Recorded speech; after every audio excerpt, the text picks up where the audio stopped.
वक्रतुंड महाकाय सूर्यकोटि समप्रभ निर्विघ्नं कुरु मे देव सर्वकार्येषु सर्वदा।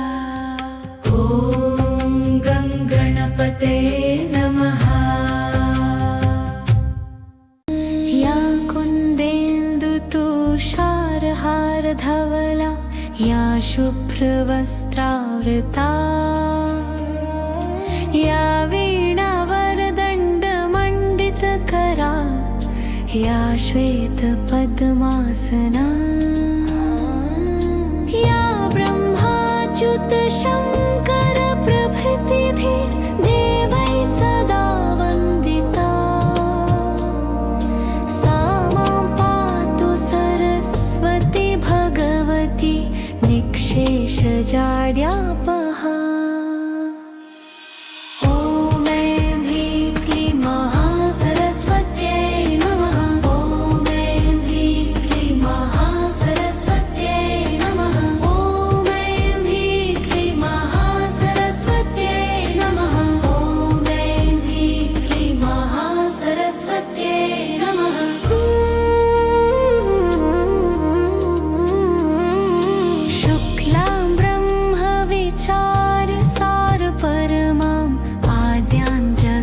व्यापिनी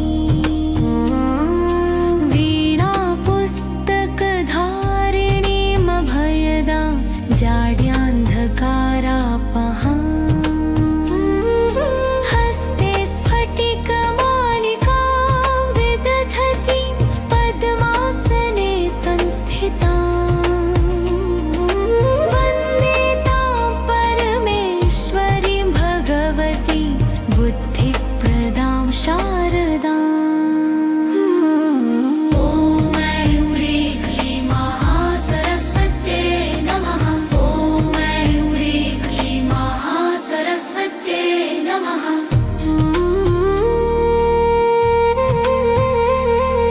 हे मां सरस्वती,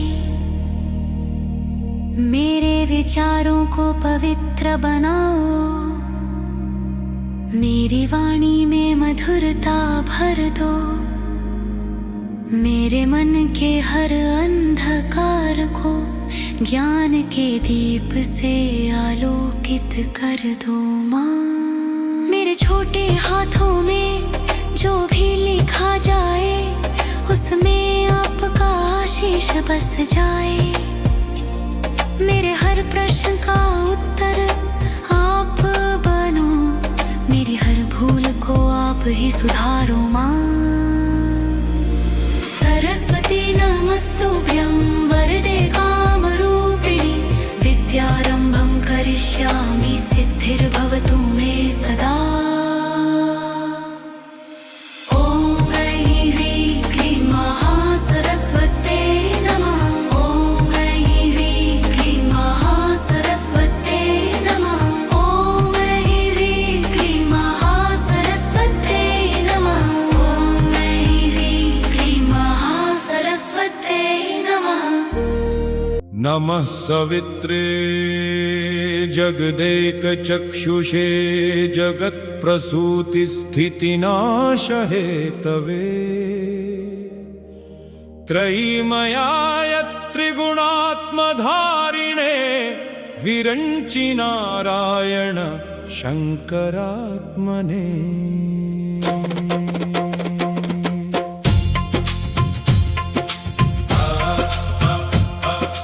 यन्मण्डलं दीप्तिकरं विशालं रत्नप्रभं तीव्रमनादिरूपम् दारिद्र्यदुःखक्षयकारणं च पुनातु मां तत्सवितुर्वरेण्यम्। यन्मण्डलं देवगणैः सुपूजितं विप्रैः स्तुतं भावनमुक्तिकोविदम् तं देवदेवं प्रणमामि सूर्यं पुनातु मां तत्सवितुर्वरेण्यम्। यन्मण्डलं ज्ञानघनं त्वगं यन्त्रैलोक्यपूज्यं त्रिगुणात्मरूपं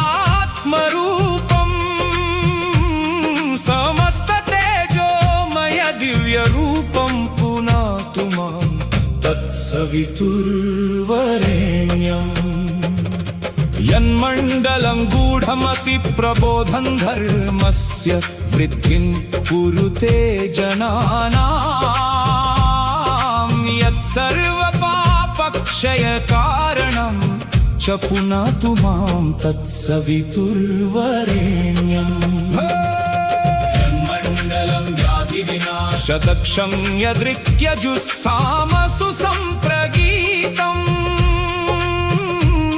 प्रकाशितं येन च भूर्भुवः स्वः पुनातु मां तत्सवितुर्वरेण्यम् यन्मण्डलं वेदविदो वदन्ति गायन्ति यच्चारणसिद्धसङ्घाः यद्योगिनो योगजुषां च सङ्घाः पुनातु मां तत्सवितुर्वरेण्यम् यन्मण्डलं सर्वजनेषु पूजितं ज्योतिश्च कुर्यादिहामर्त्यलोके यत्कालकल्पक्षयकारणं च पुनातु मां तत्सवितुर्वरेण्यम् यन्मण्डलं विश्वसृजां प्रसिद्धमुत्पत्तिरक्षा प्रलयप्रगल्भम् यस्मिन् जगत्संहरतेऽखिल च पुनातु मां तत्सवितुर्वरेण्यम् यन्मण्डलं सर्वगतस्य विष्णोरात्मा परं धाम विशुद्धतत्त्वम् सूक्ष्मान्तरैर्योगपथानुगम्यं पुनातु मां तत्सवितुर्वरेण्यम् यन्मण्डलं वेदविदो वदन्ति गायन्ति यच्चारणसिद्धसङ्घाः यन्मण्डलं वेदविदः स्मरन्ति पुनातु मां तत्सवितुर्वरेण्यम् यन्मण्डलं वेदविदोपगीतं यद्योगिनां योगपथानुगम्यम्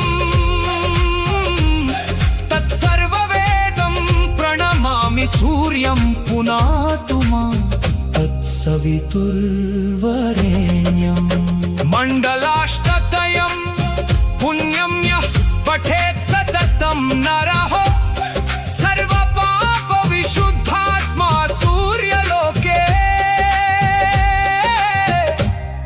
महीयते।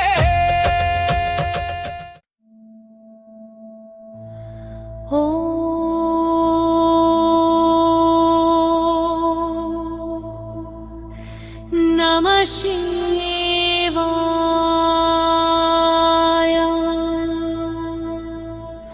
ॐ त्र्यम्बकं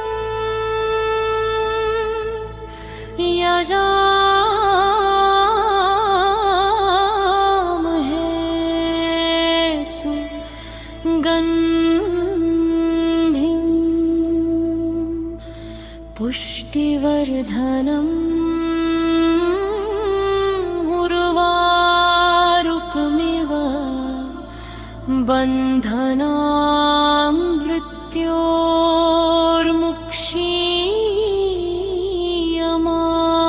मृत्योर्मुक्षीयमामृता। ॐ तत्पुरुषाय विद्महे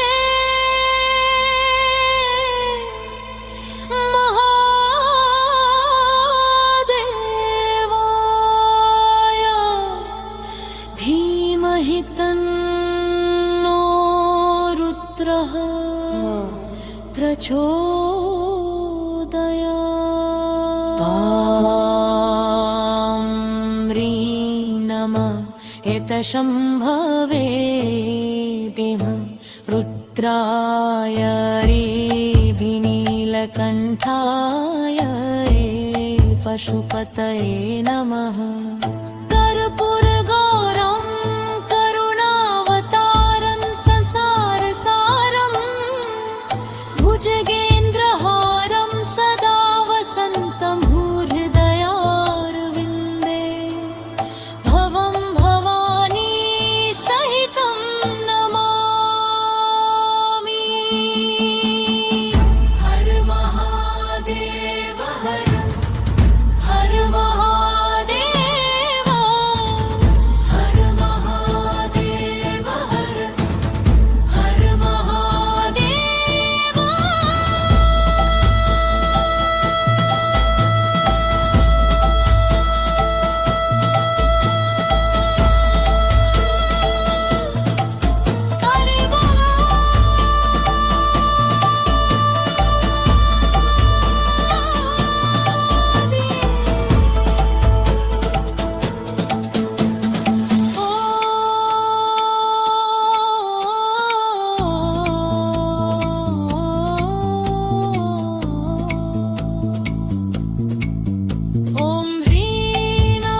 तन्नमामि। हर महादेव हर हर महादेव हर महादेव हर हर महादेव। जगज्जालपालं कचत्कण्ठमालं शरच्चन्द्रभालं महादैत्यकालं नभोनीलकायं दुरावारमायं सुपद्मासहायं भजेऽहं भजेऽहम्।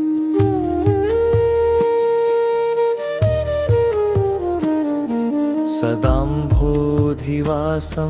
गलत्पुष्पहासं जगत्सन्निवासं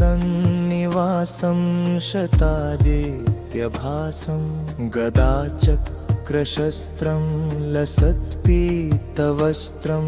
हसच्चारुवक्त्रं भजेऽहं भजेऽहम्।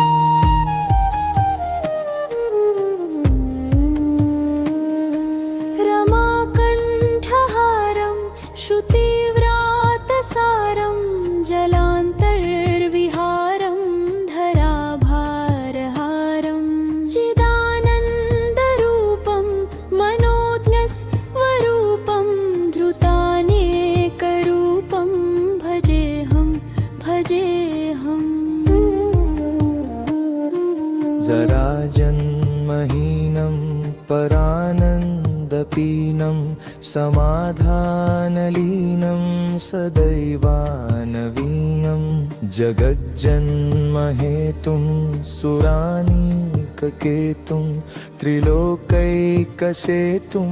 भजेऽहं भजेऽहम्।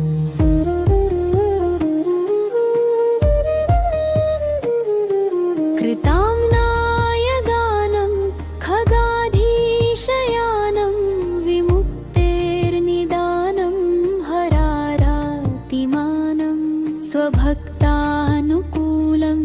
जगवृक्षमूलं निरस्तार्तशूलं भजेऽहं भजेऽहम्। समस्तामरेशं दिरेपाभकेशं जगद्विम्बलेशं हृदाकाशदेशं सदा दिव्यदेहं विमुक्ताखिलेहं सुवैकुण्ठगेहं भजेऽहं भजेऽहम्।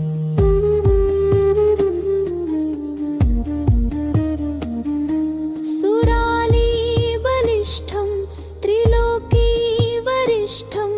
गुरूणाङ्गरिष्ठं स्वरूपैकनिष्ठं सदा युद्धधीरं महावीरवीरं महाम्भोधितीरं भजेऽहं भजेऽहम्। रमावामभागं तलानग्रनागं कृताधीनयागं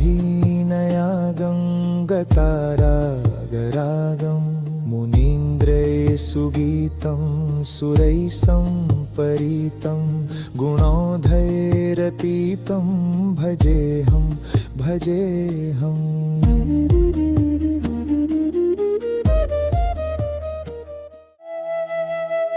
हरे केशवा गोविन्द वासुदेवा जनार्दना शिव शङ्कर रुद्रेति नीलकण्ठ त्रिलोचना। हरे केशवा गोविन्द हरे केशवा गोविन्द वासुदेवा जनार्दना शिव शङ्कर रुद्रेति नीलकण्ठ त्रिलोचना। हरे केशवा केशवा गोविन्दा हरे केशवा गोविन्दा वासुदेवा जनार्दना शिव शङ्कर रुद्रेति नीलकण्ठ त्रिलोचना हरे केशवा गोविन्दा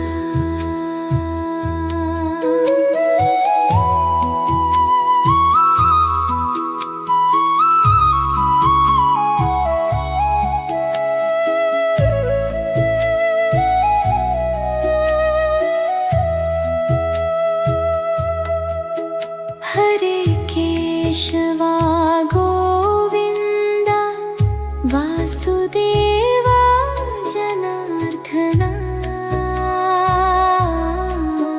शिव शङ्कर रुद्रेति नीलकण्ठ त्रिलोचना हरे केशवा गोविन्दा श्री रामचंद्र कृपालु भज मनन हरण भव भय दारुणम नव कंज लोचन कंज मुख कर कंज पद कंजारुणम कंदर्प गणित अमित छवि नवनील नीरद सुंदरम पटपीतवानाहुतडित रुचि शुचि नौमि जनक सुतावरम् भजु दीन बंधु दिनेश दानव दैत्य वंश निकंदनम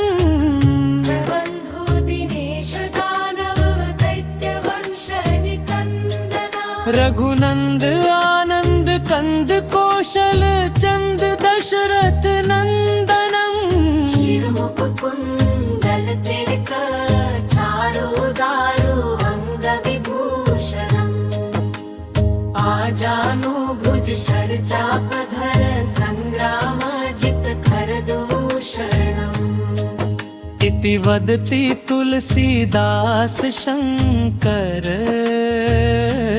शेष मुनि मन रंजनम मम हृदय कंज निवास कुरु कामादि खलदल गंजनम् मन जाहि राचो मिलरि सोवर सहज सुंदर सावरो राजराजो मिलन सोवर सहज सुंदर सावरो करुणा निधान सुजानशील स्नेह जानत रावरो भाति गौरी असीस सुनसिय सहित हिय हर्षित अली तुलसी भवानी ही पूजी पुनि पुनि मुदित मन मंदिर चली तुलसी भवानी पूजी पुनि पुनि मुदित मन मंदिर चली जानी गौरी अनुकूल सिय हिय हर्षु न जाय कही मंजूल मंगल मूल वामम्म फरकन लागे चरण शरण में आए के धरूं तिहारा ध्यान संकट से रक्षा करो पवन पुत्र हनुमान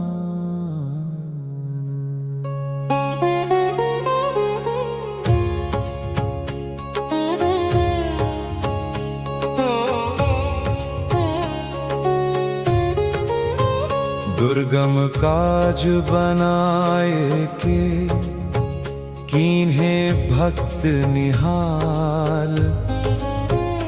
अब मोरी विनती सुनो हे अंजनी के लाल। हाथ जोड़ विनती करूं सुनो वीर हनुमान।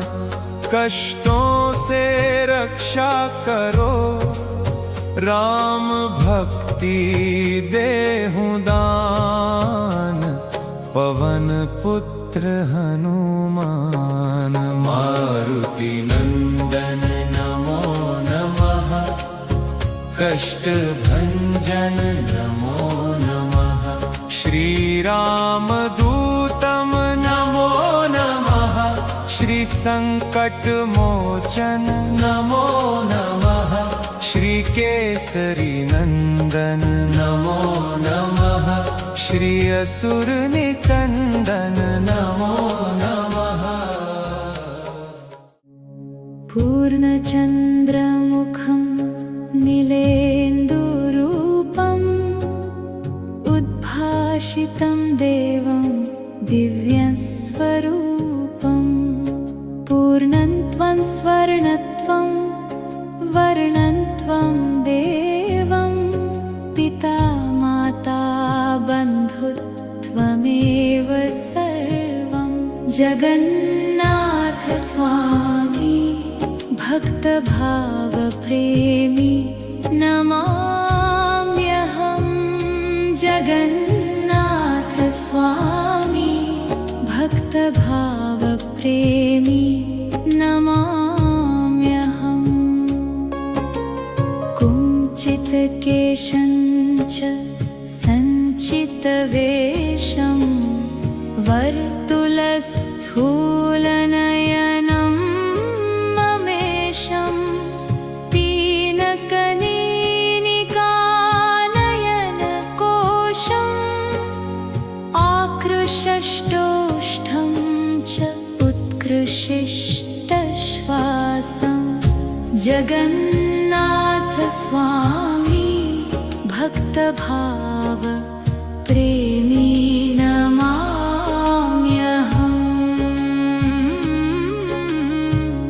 जगन्नाथ स्वामी भक्तभाव प्रेमी नमाम्यहम्।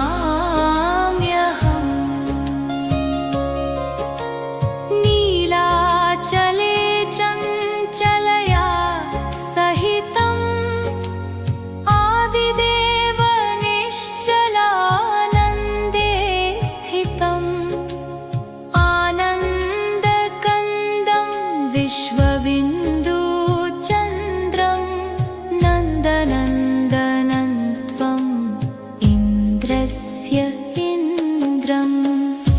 जगन्नाथ स्वामी भक्तभाव प्रेमी नमाम्यहम्।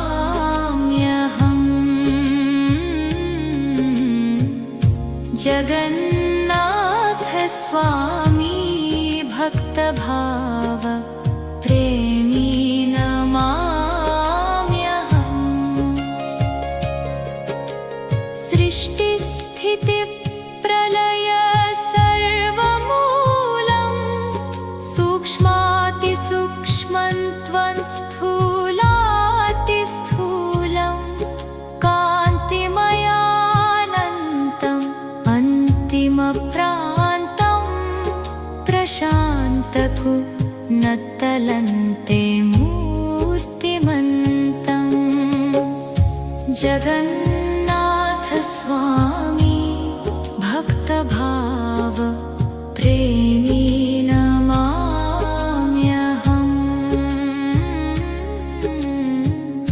जगन्नाथ स्वामी भक्तभाव प्रेमी नमाम्यहम्।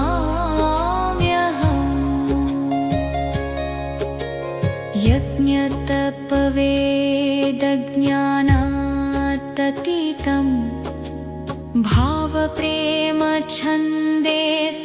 दावश काशित्वं शुद्धात् शुद्धं त्वं च पूर्णात् पूर्णं कृष्णमेघतुल्यम्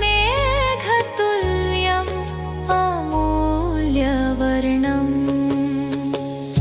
जगन्नाथ स्वामी भक्तभाव प्रेमी नमाम्यहं जगन्नाथ स्वामी भक्तभाव प्रेमी नमाम्यहम् विश्वप्रकाशं सर्वक्लेशनाशं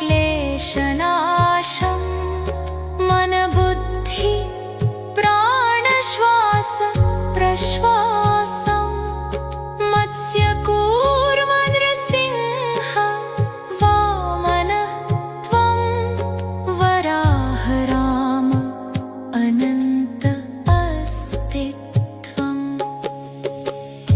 जगन्नाथ स्वामी भक्तभाव प्रेमी नमाम्यहं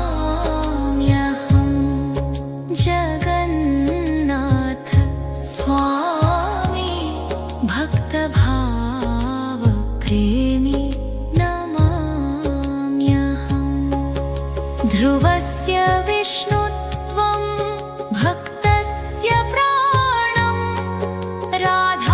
राधापतिदेव हे आर्तत्राणं सर्वज्ञानसारं लोक आधारं भावसञ्चारम् अभावसंहारम् जगन्नाथ स्वामी भक्तभाव प्रेमी नमाम्यहं जगन्नाथ स्वामी भक्तभाव प्रेमी नमाम्यहम् कृष्णदास हृदि भावसञ्चारम् सदा कुरु स्वामी तव किं करं तव कृपा विन्दुहि एकसारम् अन्यथा हे नाथ सर्व असारम् जगन्नाथ स्वामी भक्तभाव प्रेमी नमाम्यहं जगन्नाथ स्वामी भक्तभाव प्रेमी नमाम्यहम् अनादिं सुरादिं मखादिं भवादिं स्वरूपं त्वदीयं न विन्दन्ति देवा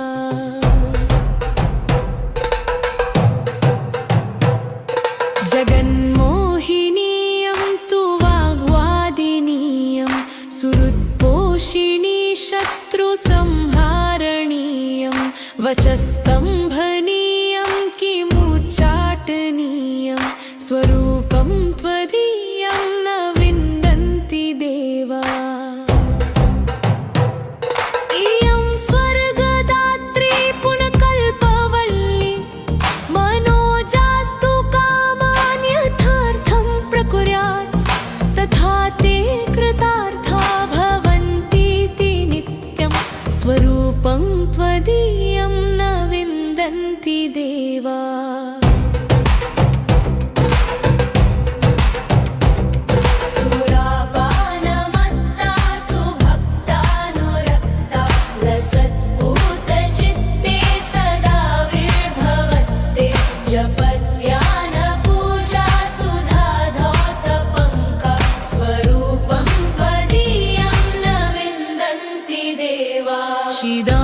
चिदानन्दकन्दं हसन्मन्दमन्दं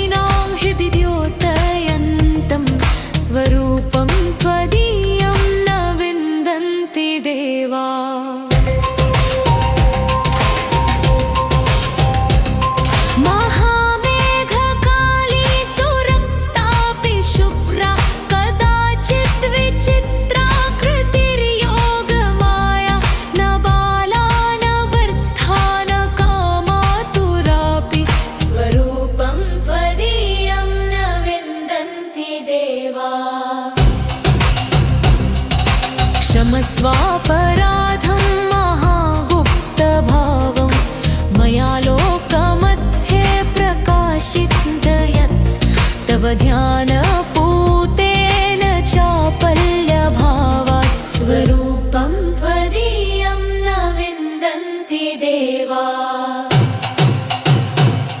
यदि ध्यानयुक्तं पठेत् यो मनुष्यः तदा सर्वलोके विशालो भवेच्च गृहे चाष्टसिद्धिर्मृते चापि मुक्ति स्वरूपं त्वदीयं न विन्दन्ति देवा।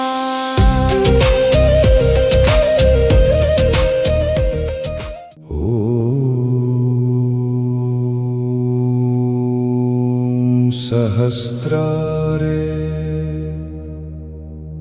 महाचक्रे कर्पूरधवले गुरुः पातु मां बटुको देवो भैरव सर्वकर्मसु। पूर्वस्यामसिताङ्गो मां दिशि रक्षतु सर्वदा। आग्नेयाञ्चरुरुः पातु दक्षिणे चण्डभैरवः।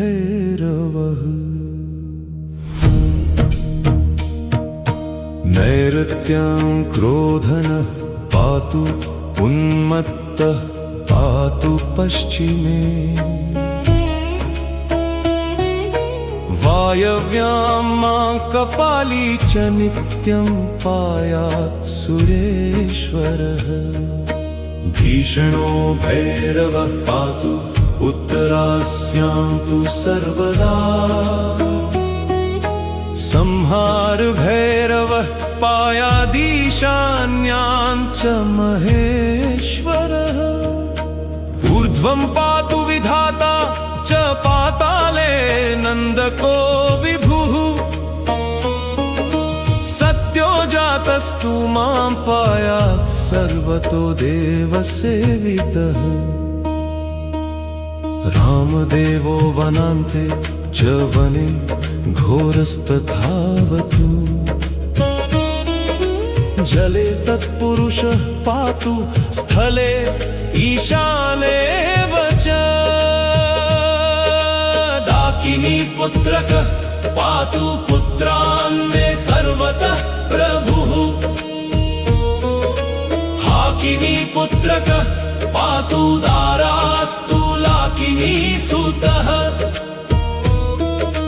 पातु शाकिनी का पुत्र सैन्यं वैकालभैरवः।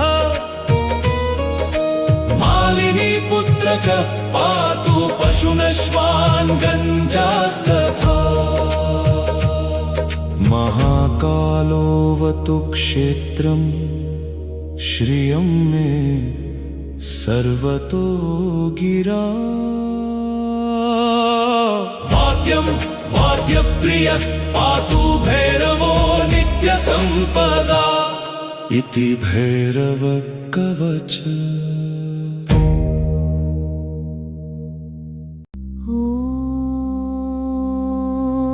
ॐ सर्वदेवताभ्यो नमः। सर्वरक्षा प्राप्य सर्वमङ्गलसिद्ध्यर्थम्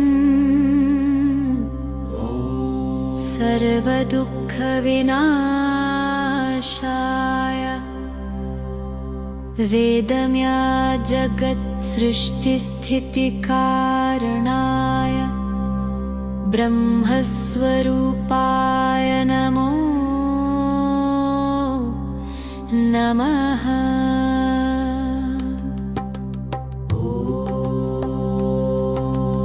ॐ गणपतये नमः। ॐ वक्रतुण्ड महाकाय सूर्यकोटिसमप्रभ निर्विघ्नं कुरु मे देव सर्वकार्येषु सर्वदा। विघ्नेश्वर सर्वविघ्ननाशनं कुरु भक्तनं सर्वमार्गसिद्धिं प्रदातु ॐ ह्रीं क्लीं चामुण्डायै विच्चे सर्वबाधाप्रशमनं त्रैलोक्यस्याखिलेश्वरी एवमेव त्वया कार्यम् अस्मद्विघ्नविनाशनम् या देवी सर्वभूतेषु शक्तिरूपेण संस्थिता नमस्तस्यै नमस्तस्यै नमस्तस्यै नमो नमः नमो नमः जगदम्बिके भक्तानां सर्वरक्षा कुरु सर्वसिद्धिप्रदायिनी भवतु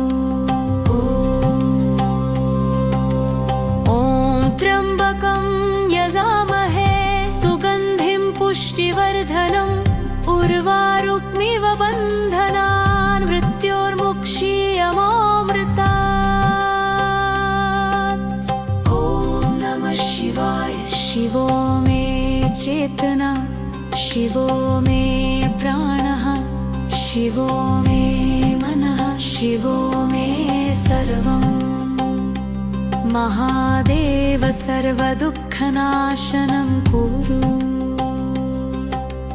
आयुषं बलं चित्तशुद्धिं च दत्तु ॐ उग्रं वीरं महाविष्णुं ज्वलन्तं सर्वतोमुखं नृसिंहं भीषणं भद्रं मृत्युं नमाम्यहम् ॐ शं नमो भगवते नरसिंहाय सर्वोपद्रवनिवारणाय स्वाहा नरसिंहदेव भक्तानां सर्वोपद्रवविनाशं कुरु सर्वरक्षा प्रदत्तु श्रीरामाय नमः लोकाभिरामं श्रीरामं नमामि अपदां पतितानां दातारं सर्वसम्पत्प्रदायकम् रामनामग्रहणे भक्तानां सर्वरक्षा भूयात् ॐ श्री हनुमते रुद्रात्मकाय नमः जय हनुमान ज्ञानी गुणसागर भूतप्रेत पिशाचादि सर्वविनाशनं सर्वत्र विजयं देहि सर्वत्र जयमङ्गलं मारुतिनन्दन भक्तानां तेजोबलं धैर्यं च वर्धय सर्वसङ्कटविनाशं कुरु कालभैरवाय विद्महे कालान्तकाय धीमहि तन्नो भैरवः प्रचोदयात् ॐ ह्रीं वटुकाय अपराजिताय कालभैरवाय नमः रात्रौ भैरवः पातु शरद्भञ्जनं भैरवनाथः रात्रिरक्षा कुरु अदृष्टदोषनिवारणम् अभयप्रदानं कुरु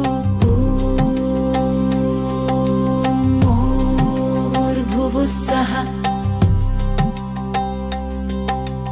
पूर्वे इन्द्रः पातु दक्षिणे यमः पातु पश्चिमे वरुणः पातु उत्तरे कुबेरः पातु ऊर्ध्वे ब्रह्मा पातु अधस्तानन्तः पातु सर्वतः भद्ररक्षा भूयात् दिशासु शुभरक्षा स्थायिनी भातु गणेशो अग्रे पातु रामोऽद्य सर्वदा पातु हनुमान् बाहुयो पातु शङ्करः हृदि पातु दुर्गा शक्तिः सर्वतः पातु रात्रौ नृसिंहः पातु सर्वदेवा पातु सर्वतो देहं सर्वतः भूयात् संरक्षितम् बलम् आयुस्समदन्तु यः पठेत् भक्तभावेन नित्यं सर्वरक्षाकवचम् सर्वभयात् सर्वसम्पत्समृद्धिं लभेत् अशुभं नाशयन्तु देवा शुभं कुर्युः देवता सर्वदेवताभ्यो नमः।